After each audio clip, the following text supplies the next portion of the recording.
Alrighty, here we go. I have not recorded since I think April 23. So we're looking at quite a stretch there. During that time, I built myself a new house, and here I am in it. Set up one of the bedrooms to be a permanent office/studio. You can hear some echo right now. That's because I'm not completely done yet. I've got to add certainly a big fat rug in here. That will help. It is. I have heated concrete floors, so they're really cool looking and very easy to clean and all that, but they don't reflect or they don't absorb a lot of sound. So if I throw a big fat rug in here, that'll help. That'll bring up our audio quality, which I very much intend to do.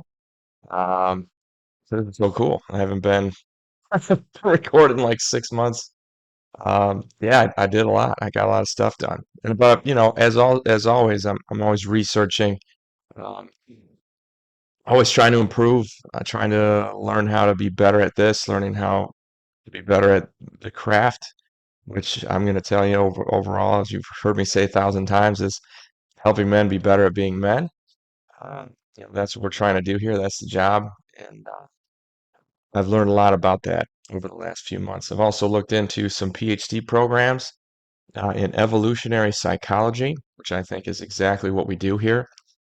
So much of what it is to be a man is um, your interactions with women, and most of what we are genetically comes from that, comes from the things that we developed as a species, as a as a gender, to be able to attract, maintain, be the best man we can be for women and for children. So evolutionary psychology would be the best fit. And I'm interested in it, or else I wouldn't be doing this shit. So um, yeah, that's the plan. That's the direction that we're going right now.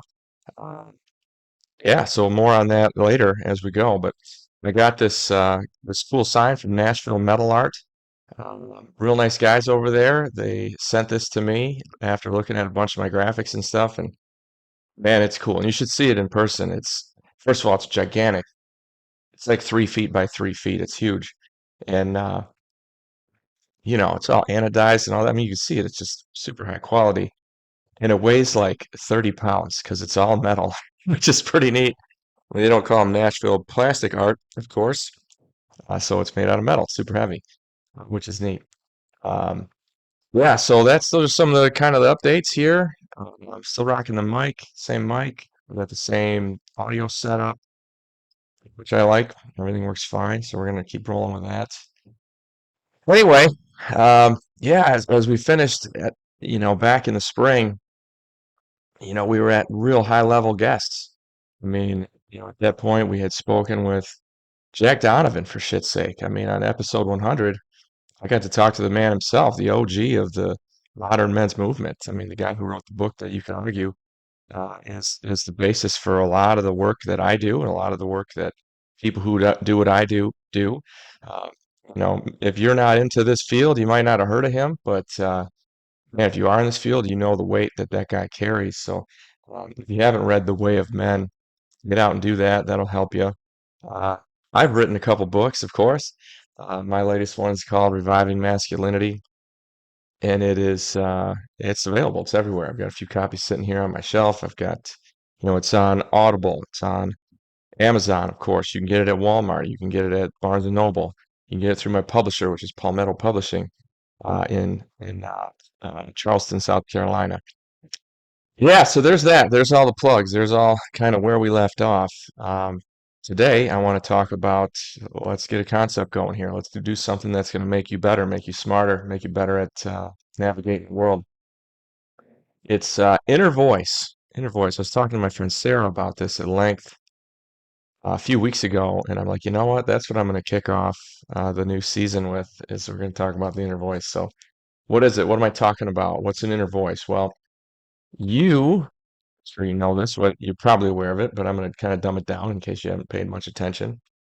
You, as an adult man, you have this voice in your head that It'll tell you things that you need to know, sort of. For me, my inner voice, there's two things. I always talk about this. Your heart and your mind are two separate things.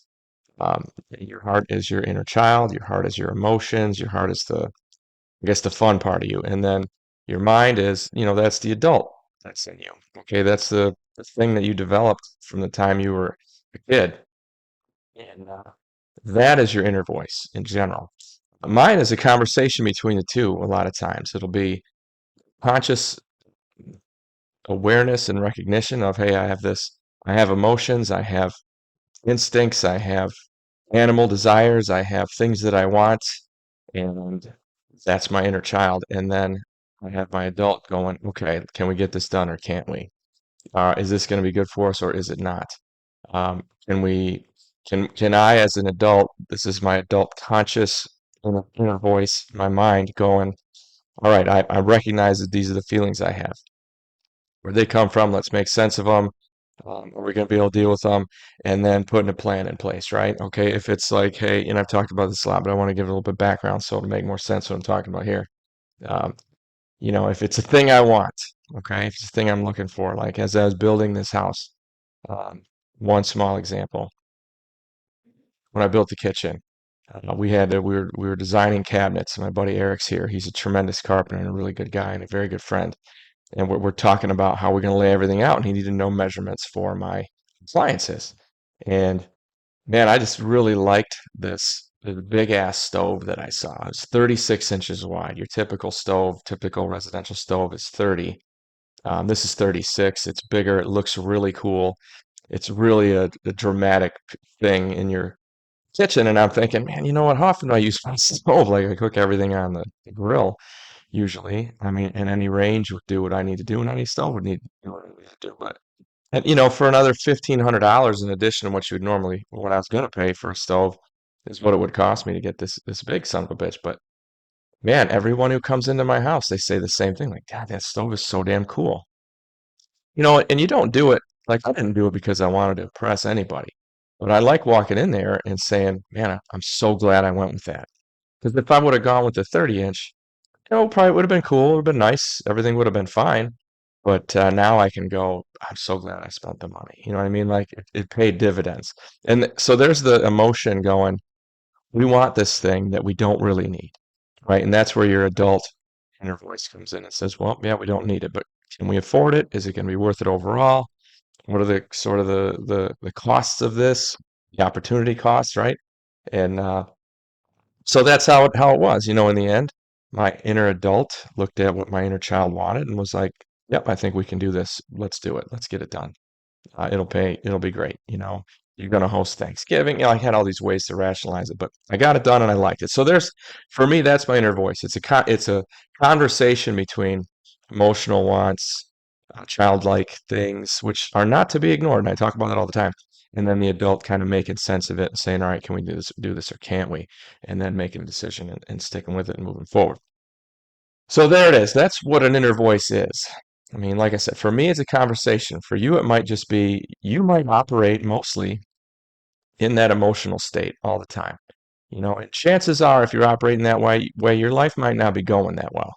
All right, because it's that emotional state. It's the child within you that's going to want short-term happiness, and it's not going to really ever want to do hard-term or hard long-term type stuff. So, um, it's the adult inside in you within you. It's that adult inner voice that's going to say, "All right, you got to get up in the morning, man. You got to get up and go to work and do the things you got to do, so that we can have the things we want later on." And that's the compromise, right, between the child and the adult within you. If you're operating, like I said, within that inner child most of the time, your emotional state, that's when you're very reactionary. That's when you are going to be prone to outbursts and maybe even violence and a lot of terrible things. You're probably going to spend too much money on drinking and other drugs and substances. You probably are the type of guy who's going to go cash in your paycheck when you do get paid if you're holding down a job. Put it all in cash and it'll all probably be gone. You'll do that on Friday and it'll probably be gone by Sunday night. That's the guy who's operating on emotion. And really for a lot of guys, that's just how you are when you're younger. All right. When you're in your early 20s, probably operate that way, both because you're young and you're probably not making as much money as you're going to make when you're older, but also because your frontal lobe, your adult, essentially, your ability to make those long-term decisions hasn't fully matured yet, hasn't fully developed. And there's a place for that. Um, those guys make the best soldiers in a lot of ways because that because you haven't developed that long-term thinking, you're you can't be killed. You're immortal. That's how it feels when you're in your early 20s. You probably remember that. And then all of a sudden you hit 26, 27, 28. Things start making a little more sense. You start looking downfield a little bit more. And now you've developed that adult inside you, developed completely. Now, so where does that come from? Does it just grow? Do you naturally mature into that? No, you don't. Okay. I've said this over and over again. Men are made socially. Okay. Boys have to see grown men doing it right. They've got to see um, uh, mature role models, older brothers, uncles, um, preferably fathers, uh, acting in ways that a man would act, acting in ways that that adult, long-term decision-making person is going to act. You've got to see that to be able to absorb it, and then that you take what you like, or you take what you think, what gets repeated to you, and that becomes your adult inner voice. It's taught to you, okay? And that's developed through your entire existence. Through your entire existence, you're constantly developing that inner voice. Um, the things around you, the men that you admire and respect and like and want to be like, that's your inner voice is going to become that. Your adult inner voice is going to become that, and it's a good thing. I talk about that all the time. That you always need mentors in your life. I'm actually just working on the third book, starting to. I'll have it done by springtime. Pretty sure it's going to be called. It's going to be Ideal Man as well. It's going to be Ideal Man instead of Reviving Masculinity. It's going to be Mastering Masculinity. And what my vision for it is, it's going to be a list of sorts. I like my lists of of the things that you should have in your life by midlife. We'll say age 40. And that's helpful, I think, in a couple of ways.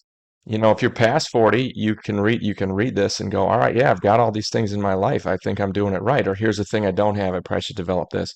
If you're that guy who read Reviving Masculinity and now here you are at, again, 28, 30, 32, something like that, you're not 40 yet. Well, these are the things you should be working on. You've brought out to you. Reviving Masculinity is more about developing the natural genetic human DNA traits that are in you as a man.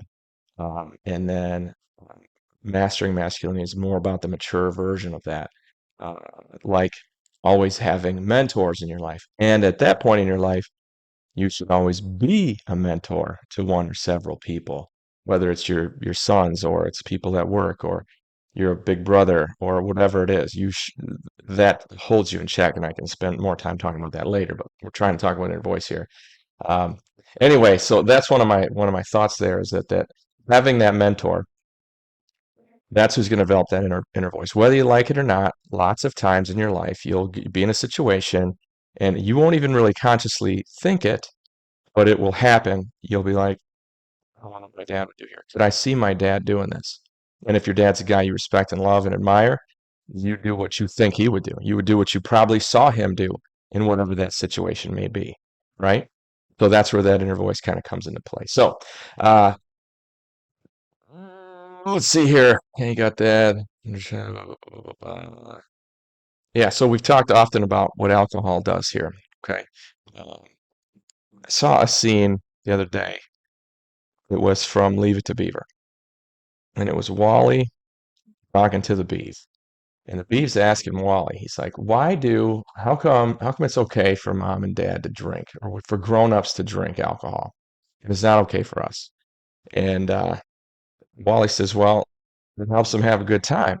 It helps them have fun. Helps and Beaver goes, well, I don't need any help having fun. I always have fun. And Wally says, and I mean, I think this is very, very insightful. He says, well, adults have a harder time having fun than kids do. Okay. And it's part of the game. Okay. And that's that adult mind. That's that thing you develop that says get up early, work hard, blah, blah, blah. Do all the things you need to do. It's hard to turn that off. But you know what turns it off? A few beers. Okay? It will dissolve, dilute, mask, cover, not delete, but remove for the short term that adult mind. And what's left? The emotional, the child within you. Okay, the thing that wants to get out and have fun, have a good time, doesn't care about long term shit. Obviously, drinking carries a hell of a price. You could be hungover from shit at my age for days, after you drink too much. But yeah, that's the alcohol, how that jumps into the whole inner voice thing. Let's talk about this. How does that project out? Well, obviously, we're always working on trying to get you to be the best you can be. That's the goal here. We're always trying to get you to be the best man you can be the best at being that good man all the time, and be the best role model you can be. But like it or not in your life, you're always going to be interacting with people outside of you. And we're not going to ever encroach into the territory where we blame anyone for anything.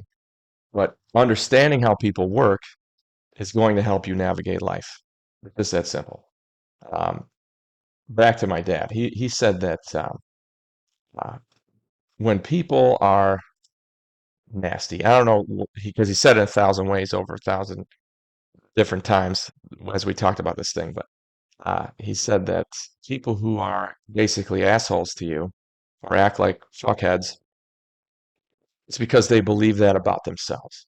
Like he would always, if I got in an argument with a kid or something, "Man, you're kids at that point." There's like a lot of stuff he said to me didn't really apply when I was a kid, but it sure applies now.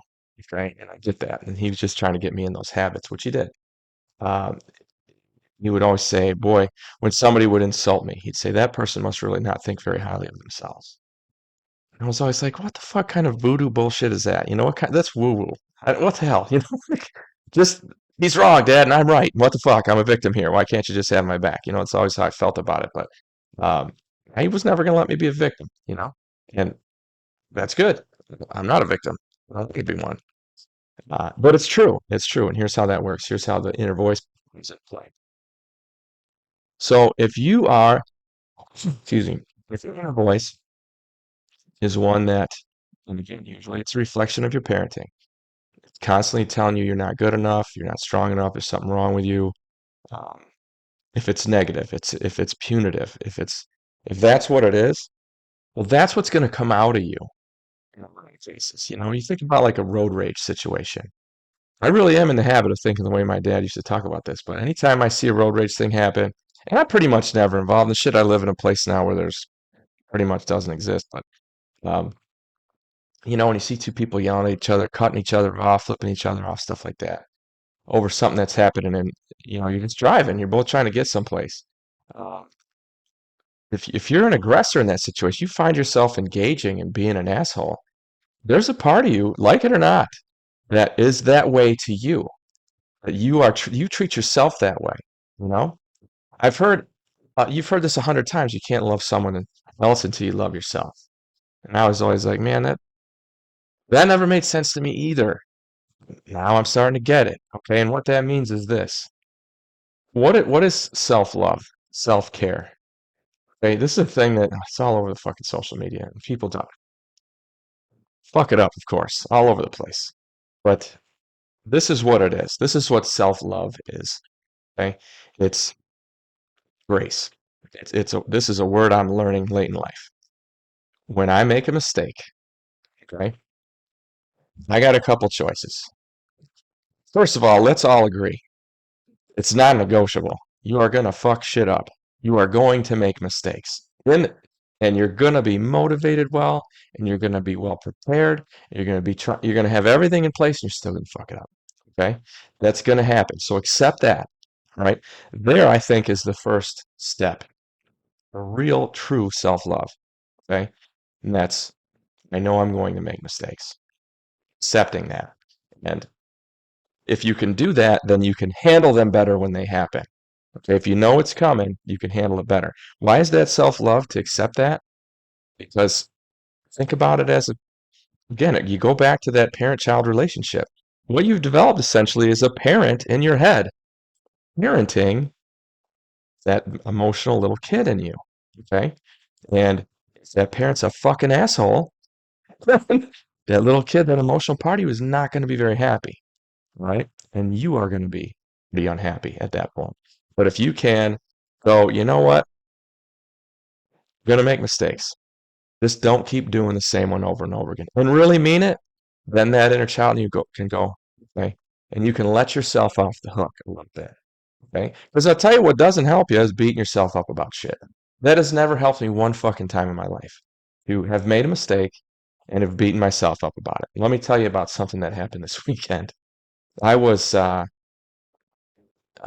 belong to a motorcycle club, and we had an event on Saturday night. It was a costume party. Here we are. It's October 30th. It's a costume party, and I'm working the door. Okay, so we're at the hall that we operate out of. Myself and my buddy, who was a close friend and thankfully a good athlete and a well-trained fighter, we were working the door, and you probably tell where this is going. And we're having a great night. Everything's going fine. I'm enjoying working the door because I get to greet everybody as they come in, shaking hands, saying hello to people, putting their wristbands on, collecting their money, just enjoying myself, having a good night. And at some point, a young lady comes up to me and says, "Hey, there's this guy over there just punched a girl." And I'm like, "Okay." So I grab my buddy, like, let's go eject this dude. We go over there, and I made some mistakes. All right, I'm not a fucking bouncer. All right, it's a regular dude. But obviously, I took it very seriously. First of all, the accusation. Second, the fact that she felt comfortable enough to come and talk to me when the place was full and there were lots of other men there that could have got something done. But she came and talked to me. I'm like, all right, I'm going to honor that respect. We're going to go over there. Now, what I did do was, let's start where what I should have done. I should have alerted the rest of the club and said, hey, we're doing an ejection. Let's go. And taken 5 guys over there with me. When you have a tremendous show of force, nobody's going to cause any problems. You're going to walk them out, and that's going to be the end of it. But I go over there, just me and my buddy who is behind this guy, and this guy doesn't know he's there. So he thinks he's just dealing with me. And everybody, of course, they have too much to drink. They think, oh, I'm 10 feet tall and bulletproof. So I set him up. I set that guy up to want to fight. And what I should have done was put him in a position where he knows that's never going to work. And so it went poorly. He squares off of me, closes distance, and I just reactionarily didn't even think about it. Hit him in the neck. He kind of crumples. I get him in the headlock. We end up on the ground. All the guys come around. They take the guy, walk him out. I dust myself off. I go to the next thing. But I could have avoided that. I would have never had to have the physical conflict if I would have approached it right. If I would have had a plan in my head. And you know what? I did. I beat myself up for a good solid 48 hours over that shit. Man, I should have done this. I should have done this. I should have done this. And then eventually, that adult voice in my head that I have now trained, have a little more grace, have a little more self-love, was like, Travis, you're not a fucking professional bouncer, dude. You went over there, and I was so nice to the guy. Like, hey man, I hate doing this, but we've had some complaints. We gotta walk you out. Gotta walk you out. I'm sorry, man. I hate doing this. And of course, he's immediately bristles up, and he's gonna be a tough guy. And I'm like, come on, man, easy way or the hard way. You know, you're leaving no matter what. This is how it has to go. I'm super calm, and my buddy Mike is repeating this back to me the next day. He's like, "This is what you said. This is what you did. You did it all right. You're good. Don't worry. Everything's fine. Just trying to help me feel better." And so ends up the guy ends up leaving, and but now I'm to the point where, like I said, I'm saying to you right now, hey, I forgive myself for that. I fucking made a mistake, and I get it. And every time that comes up into my head, every time I feel bad about that, I gotta be in that habit of having that adult mind go, no, dude. You've never been trained. Not really. You don't know, as far as how to handle that situation as a security professional. That's not what I am. I'm just a guy in a motorcycle club who had door duty that night. And that's how it went down. So again, practical application of self-love there and how to navigate in voice, right? How to deal with that even days later or even weeks later. This shit's going to pop up next year. We're going to be at the same party and somebody's going to bring it up. And my emotional self, the little kid in me, is going to go, motherfucker, you fucked that up. Should have done X. And then instantly, hopefully, my adult mind will go, no, no, yeah, you did, but that's okay. You're going to make mistakes. You're going to make mistakes. They're going to happen. You did the best you could in the moment. And I also, like I said, I keep reverting back to that. When a man squares up to you and closes space and gets into your arm's reach in a place to be able to do damage, and with the body language saying they're going to do damage, you better fucking drop them, okay? I don't know how much, I mean, I don't know what your, if you were raised by just your mom or you heard your liberal teachers tell you in your life someplace, but you don't wait for somebody to fucking hit you. That's so stupid. Why in the fuck would you ever do that? So that other people will think you did it right? Lay him out. The dude's a threat. As soon as that happens, you don't hesitate. Boom, drop him. As soon as they close distance and they're squared off to you, you don't wait. It doesn't matter what the situation is. You put them down, which is what I did. So, looking back, I did it right. As much as I could have for knowing what I know. Another place that inner voice is going to come in, okay, is in your partner relationship. Um, totally different type of fight. I fucking hope. Don't be putting your hands on women. Uh, but I heard this quote and I really liked it. When you are choosing a partner or when you are with a partner, you are never competing with her exes. You are competing with her upbringing. Okay. Biggest problem you're going to have isn't the men she dated because they are just a reflection of what's already in her head. She's got some basic definitions of normal, and she will seek that, even if it's dysfunctional. And you will too. Okay. This isn't a man woman thing.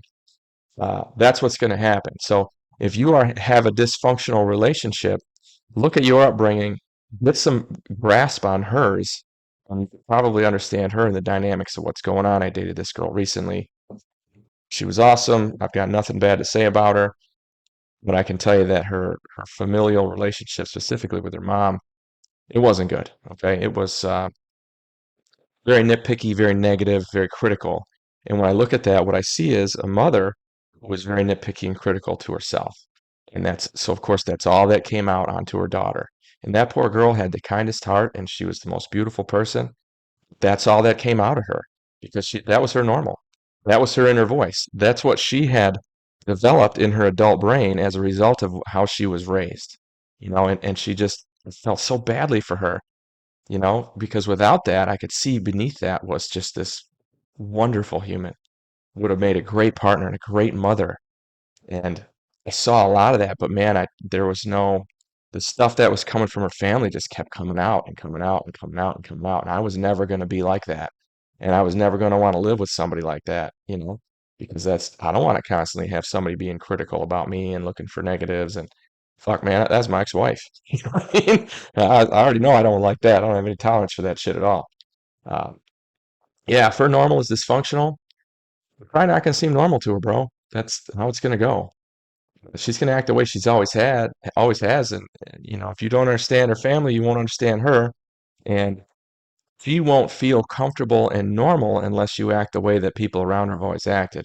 And this is, of course, unless people do some significant therapy and spend a lot of time reflecting on their lives and themselves, the kind of shit that I do and share with you guys. I mean, that's really what this is. I mean, I'm trying to help you be better men because that's all I'm trying to do. I'm trying to be the best man I can. And fuck, I was a teacher for 11 years. So it's natural to me to try to want to teach it to somebody. And for me, that cements the learning. As soon as I go to teach it to you, now I really have it absorbed. So, because what comes out is the stuff that like the highlights, right? So you guys just get the highlights of all the research I do. Yeah, so know that. Workplace bullshit's gonna be the same way somebody gets in your fucking face or gives you some shit or is constantly nitpicking you or constantly like looking for ways that you're failing. They don't feel very good about themselves. They don't. Think about it. I had an interaction with a man a few months ago, and he accused me of some things that I didn't understand. I didn't understand why in the hell he would think that. And I realized that that's how his mind is working. And it all made sense to me. I'm like, he's accusing me of the shit that he knows he's doing. That's why. That's why he's saying that shit. It has nothing to do with me. I mean, that really brought it to life, that shit my dad's always told me. But um, yeah, it's your inner voice. Okay. Uh, there's an adult, there's a child, there's a lot of dynamics in there, but you can be aware of those things and really have some grace for yourself and practice some legit self-love, which is again forgiveness for your mistakes, because those are always going to happen. And fuck, on the other side of that, I spend any time talking about this, but celebrating yourself when you do it right, when you have successes. Fuck, man, you're going to be a pretty happy person if you can do those things. Okay, so work on it. Give yourself some grace. Give yourself some room to celebrate. Keep your promises to yourself. All right. My name's Travis Neville. This is the Travis Neville Podcast. I wrote a couple of books about masculinity. You can find them any damn where. So excited to be back on the air. I should be able to be hitting once a week here, through the winter at least, and we'll go from there. But thanks so much for your time. Hope in some way today's show helped you get your shit together. Have a great week.